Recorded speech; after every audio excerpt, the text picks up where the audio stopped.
Angibuyeli kwamlungu. Ngithi angibuyeli kwamlungu. Ilanga lingawa licushwe zinkukhu. Ikamela lingangena embobeni yenalithi. I'm making a firm determination, a strong resolution that with or without affirmative action I will build my own mansion inshallah. Ngithi angibuyeli kwamlungu. Azilime ezitsheni Sibindo uyabulala Sibindo uyaphilisa principle yama-hustlers. Bazilisa ushevu nopoison, imfundo useless just to keep us in the system. You speaking English fluently and you think you're better than Utemba cause he went to level a high school eZola North. Drowning in debt, go to bed crying awutholi izikipha nalo share ufake pressure. Umama since elindele isithembiso wamthembisa sona ukuthi uzomakhela imenshini. Bathi soyicela ivuthiwe. Mina ngithi ngizoyipheka ngiyiphake nginiphakele. Singaphela. Ngithi angibuyeli kwamlungu.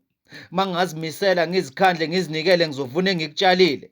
Ngenza imali yama-board of directors engingawazi ngivuka ngesikhathi sabo ngezinto ngendlela yabo ngifeza amaphupho abo. Ngithi angibuyeli kwamlungu. 12 years of schooling and some years of university just to be given i-desk nefone necomputer ngabhuququda amakhaza ekhona. Ngithi angibuyeli kwamlungu. Izinkondlo zikashezi.